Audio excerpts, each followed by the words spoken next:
Hi, my name is Julie Osborne. I'm here to do my Comms 101 Persuasive Speech.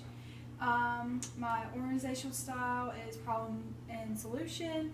My audience analysis is two young age, college age girls. They're both Christians, and yeah. One's name is Harmony, and then the other is Caitlin, once again for my other video. My topic is the problem I aim to address is the view on how most Americans view Muslim refugees coming into the United States of America. My general purpose is to persuade. My specific purpose is to inform my audience about the view in America towards all Muslim refugees and to persuade them that not all Muslims are bad and they should want to love them more as Christians are called to do in response to this information. My attention getter is of the 4.2 million Muslim refugees from Syria displaced from their civil war in 2011, America has only taken 2,290 of them in response to this outcry for help. That's just crazy. My motive for listening to my audience is all people deserve love. Muslims are people too, just like me and you. So, my credibility statement is, as a Christian from the South part of the United States, I'm tired of hearing about Muslims being pushed away just because there are some extremist groups in their religion.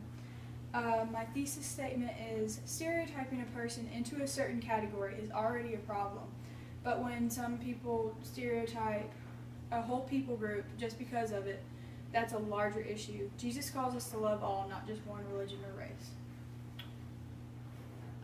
My preview statement is, I will now validate my thoughts by explaining how Muslims are people too, how as Christians we are called to love, and how as Americans we can show them love. I will now move on to my first point of talking about Muslims. Not all people in life are going to be Christians, but they still are people. Many people do not even know that Muslims have a similar faith to Christians, that they believe in God, but the essential part of it is they just also believe that Muhammad is his prophet. But most Muslim refugees are being forced out of their countries because of the Islamist hate groups, which are just extremists of their religion, and they're just as scared as any other person who does not want to be killed. Simple. With this being said, when Muslims are scared, Christians are called to be counteractive to hate and fear and love our neighbors. It is stated in John 15:12, as Christians we are called to love each other. Each other meaning everybody, just as Jesus loved us. What did Jesus love you through, even though you have been sinning against or turned against him in general? As Christians, we are called to love. Hate should not be a part of our lives because it was not a part of Jesus's, and we are called to be more like him also. We should love our neighbors, the Muslims, as how Jesus did, because he too was near and surrounded by them also.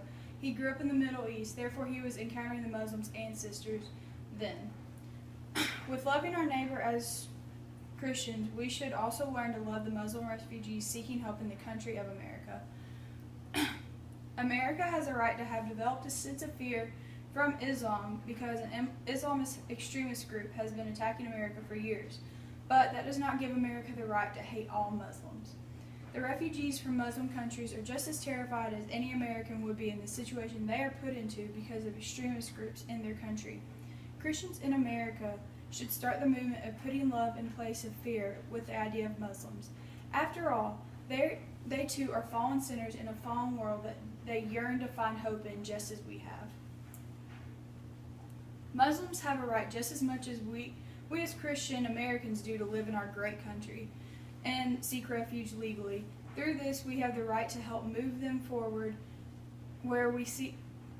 toward where we seek refuge and strength from. As said in Psalm 46:1, God is our refuge and strength in a very present help in trouble. With this being said, I move to my last point, which is my conclusion. Muslims are people also, and they deserve the forgiveness that we were shown and the love we were shown as Christians and have experienced through the blood of Christ.